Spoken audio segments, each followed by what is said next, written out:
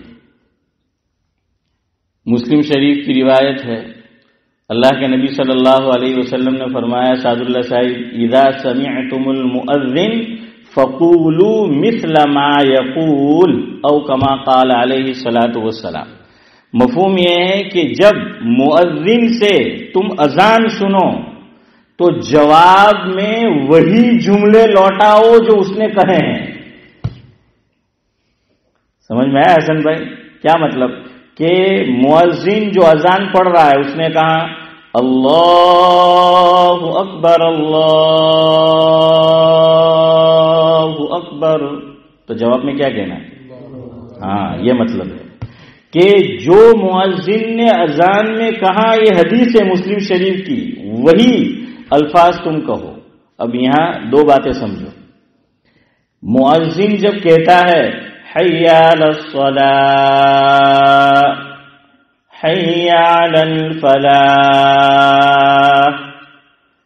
تو جواب میں کچھ لوگ حی علی الصلاۃ کہتے ہیں اور حی علی الفلاح کہتے ہیں. تو یہ اس حدیث پر عمل ہو گیا جس میں حضور نے فرمایا صلی اللہ علیہ وسلم کہ جو مؤذن نے کہا ہے تم وہی کہو. تو مؤذن نے کیا کہا؟ حی علی الصلاۃ حی علی الفلاح، تو ہم نے وہی کہا. لیکن بعض لوگ حیالتین دونوں جب مراد ہو، حی علی الصلاۃ اور حی علی الفلاح، جیسے یہ بھی حسن وہ بھی حسن ہیں، دونوں ہمارے حسن بھائی ہے، ایک باڈولی اور ایک کھیرگاؤں، تو دونوں کو اگر شامل کرنا ہو تو ہم کہیں گے حسنین. کیا کہیں گے؟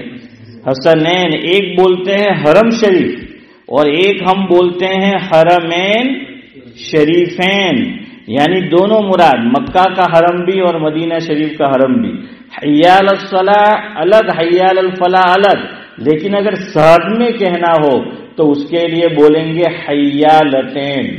حیالتین کا مطلب حی علی الصلاۃ بھی اور حی علی الفلاح بھی. تو اس کے جواب میں بعض لوگ فاروق بھائی کیا پڑھتے ہیں؟ لا حول ولا قوت الا باللہ. تو کوئی بات نہیں.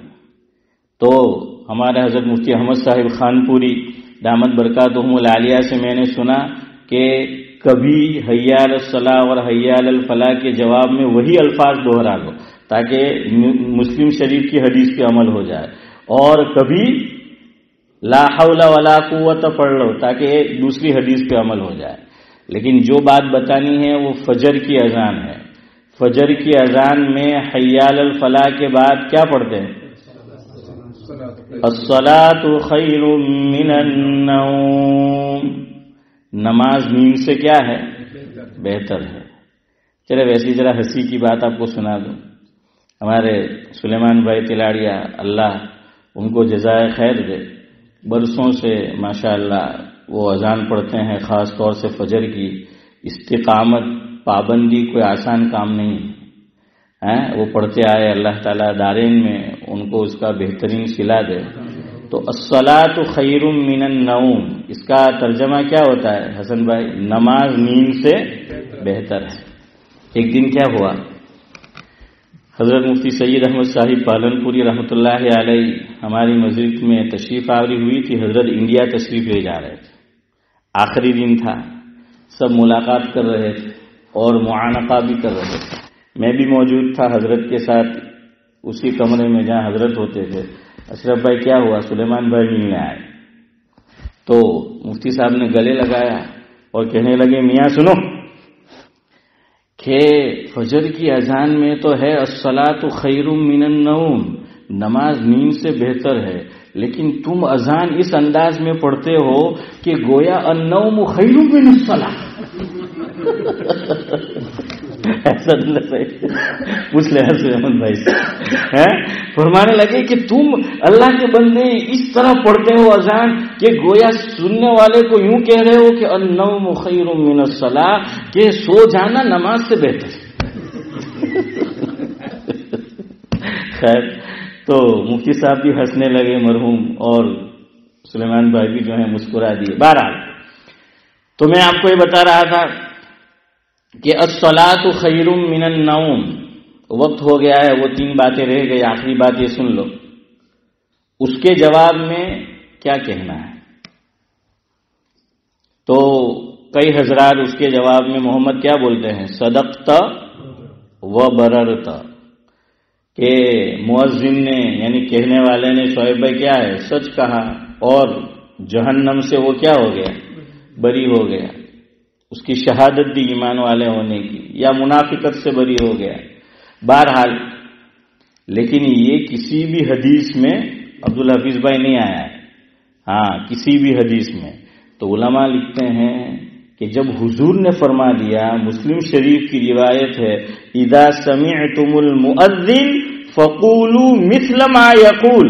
حدیث میں یہ بات آ گئی کہ جب تم مؤذن کے سے اذان سنو، جواب میں وہی الفاظ دہراؤ جو اس نے کہے ہیں.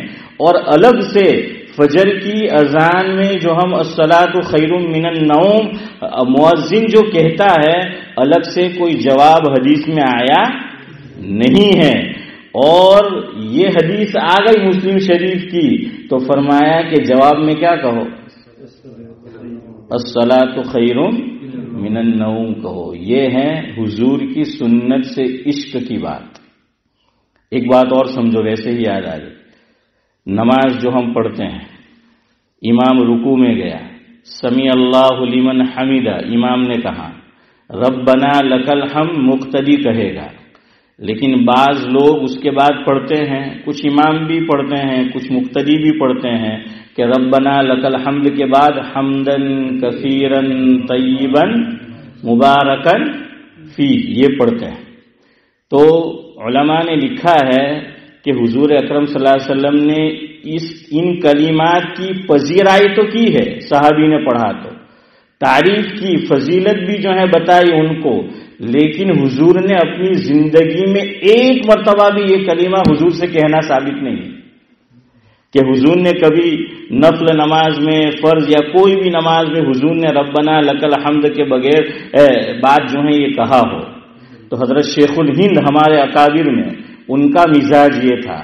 یہ بات جو میں بیان کر رہا ہوں، شیخ الاسلام حضرت مولانا مفتی محمد تقی عثمانی صاحب دامت برکاتہم العالیہ کا ایک رسالہ ہے جس کا نام ہے اکابر دیوبند کیا تھے.